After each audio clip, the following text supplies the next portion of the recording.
దేవునికి స్తోత్రం. మీ అందరికీ నా హృదయపూర్వక వందనాలు. ఈ దినము పునరుద్ధాన దినం, శ్రేష్టమైన దినం. దేవుని మందిరానికి వెళ్ళండి, ఆత్మతో సత్యంతో దేవుని ఆరాధించాలి. ఎందుకంటే దేవుడు మనకిచ్చిన శ్రేష్టమైన గొప్ప కృప ఏంటి? రక్షణ. ఆ రక్షణను బట్టి మనం చేసిన ప్రతి మేలు ఉపకారాన్ని బట్టి దేవునికి కృతజ్ఞతాస్తుతులు చెల్లించాలి. ఆ కృతజ్ఞతాస్తుతులు చెల్లించడానికి ముందు మనం ఈ వారం అంతా చేసిన ప్రతి అతిక్రమములు, తప్పు విధములు అన్నీ దేవునికి తెలుసు కాబట్టి యథార్థంగా దేవుని సన్నిధిలో ఒప్పుకొని వదిలేసి దేవుని కృప పొందుకొని దేవుని ఆత్మతో సత్యంతో ఆరాధించినట్లయితే మనల్ని అంగీకరిస్తాడు. తర్వాత మన అర్పణను కూడా దేవుడు అంగీకరిస్తాడు. దేవుని దగ్గర ఎంత నేర్చుకుంటామో, ఎంత ఎదుగుతామో అంత ఒదిగా ఉండాలి, కానీ మరి మిడిచిపడకూడదు. మరి మన బ్రతుకు కాలం అంతా కూడా దేవుని తెలుసుకున్నా ఇంకా తెలుసుకోలేము. కాబట్టి దేవుని కృప కొరకు కనిపెట్టుకొని బ్రతకండి. సేవకులు విమర్శించుకోకండి. అది సోషల్ మీడియాలో విమర్శించుకుంటే మీకు వచ్చే లాభం ఏముందండి? దేవునికి మహిమ కలుగును గాక. చదువు ఉండాలి, సంస్కారము ఉండాలి, బైబిల్ జ్ఞానము ఉండాలి, దేవుని యందు భయభక్తులు కలిగి ఉండాలి. ఒక వ్యక్తిని మాట్లాడడానికి దేవునికి భయపడండి. సౌలుకు భయపడలేదు. సౌలుకి ఇచ్చిన అభిషేకానికి భయపడ్డాడు దావీదు మహారాజు. దేవునికి మహిమ కలుగును గాక.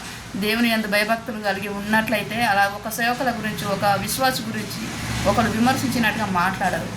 ఎందుకంటే మరి అపోస్తుడైన పౌలు ఎలా సేవ చేశాడు అలా చేయాలి ప్రభువుని ప్రార్థన చేయి, అంత బుద్ధిమంతుడవైతే. కానీ మీరు విమర్శించుకోవడం వల్ల పెద్ద ఊరికేదేం లేదు. కాకపోతే దేవుని దగ్గర ఏం చేయాలో తెలుసు కదా మీకు. నేను అనను, నా నోటితో నేను మలినం చేసుకోను.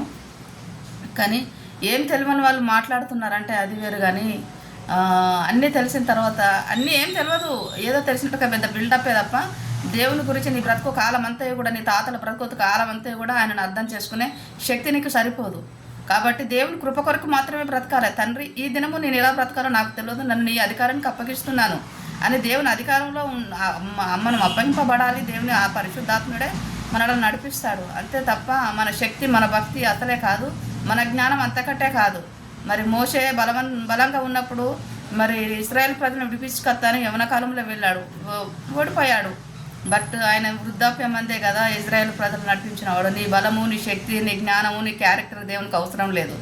దేవుడు ఎలాంటి వాళ్ళనైనా, ఎలాంటి బలహీనులనైనా బలంగా చేసుకొని వాడుకోగలడు. దేవునికి మహిమ కలుగును గాక. అందుకే దేవుడు, అదే ఆయన ప్రత్యక్షత. దేవునికి మహిమ కలుగును గాక. కాబట్టి దేవుడని దేవుడు చెప్పినప్పుడే ఎవడు ఒప్పుకోలేదు. మనం చెప్తే ఎవడు ఒప్పుకుంటాడంటే. కానీ మనం చేయాల్సింది ఏంటి అని అంటే, మనకి బలవంతం చేసి చెప్పద్దు, వినేవారికే చెప్పాలి. దేవుని కుమారుడైన యేసు ప్రభు మన కొరకు చనిపోయి తిరిగి లేసాడని ఎవడైతే హృదయమందు అంగీకరించి బాప్తిసం తీసుకుంటాడో వాడే గొప్ప రక్షణ పొందుకుంటాడు. ఆ రక్షింపబడిన వారు పరలోక రాజ్యంలో ఉంటారు. వారి ఆత్మ పరలోక రాజ్యంలో ఉంటుంది. ఈ లోకంలో ఎంతో నలగొట్టబడుతున్నాము. ఎంతో బాధలు, ఇరుకులు, ఇబ్బందులు అవన్నిటి కూడా లెక్క ఉంది. మనకు ఒక మంచి కిరీటం ఉంటుంది అక్కడ. ఇవన్నీ ఇక్కడ భరిస్తున్నాం. కానీ బాధపడాల్సిన అవసరం లేదు. గాలి, మన విశ్వాసం అనే ఏరు లోతుకు పాదుకపోవాలి దేవుని మాటలు విన్నప్పుడు. అది ఎంత గాలి, సుడిగాలు వచ్చినా కానీ ఏమాత్రం వైద్యులు స్థిరంగా ఉంటుంది. వచ్చే ఆటుపోట్లు, అలలు, ఎగిసే తరంగాలు లాంటి అలలు మనల్ని ఏం చేయలేవు. దేవునికి మహిమ కలుగును గాక. మరి గాలికి ఎగిరిపోయే మాటలను కూడా పట్టించుకోవాల్సిన అవసరం లేదు. బాధలను కూడా లక్ష్య పెట్టాల్సిన అవసరం లేదు. మనుషులకే కదా బాధలు వచ్చేది, ఎవరికి వచ్చినా చెప్పుకుంటాయా?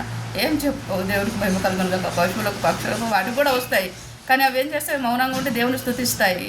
ఇక్కడ ఆ చెట్టుకి, ఆ పిట్టకి ఈ పిట్ట, ఈ పశువుకు ఆ పశువు, ఈ పురుగు ఆ పురుగు చెప్పుకోవు కదా మనలాగా. చూసినావు? అవి దేవుణ్ణి ఎంతగా మంచిగా మహిమపరుస్తాయి. మనమే చెప్పుకొని మన ఇబ్బందులన్నీ ఎదుటి వాళ్ళకు చెప్పుకొని, మన బలహీనత ఎదుటి వాళ్ళకు చూపించుకొని మన బలహీనులం కావద్దు.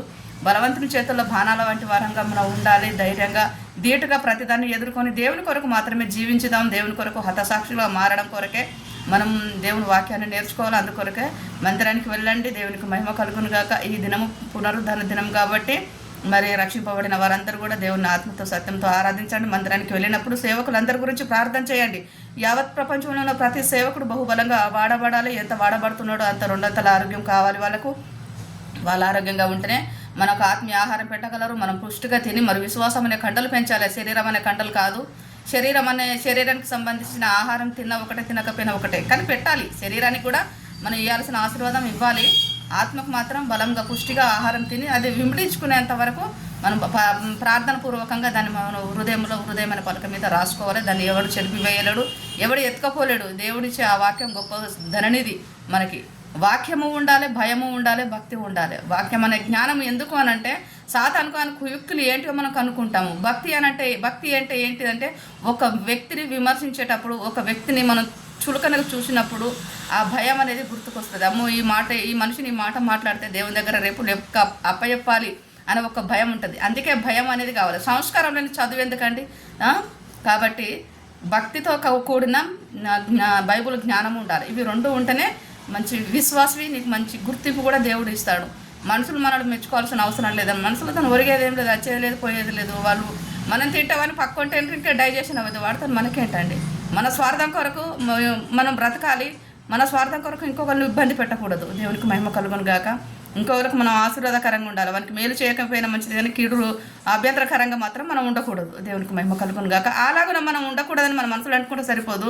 ప్రార్థన చేసి దేవునికి అప్పగిస్తే దేవుడు మనల్ని అలాగా సరిచేసి స్థిరంగా ఉంచుతాడు. దేవునికి మహిమ కలుగును గాక.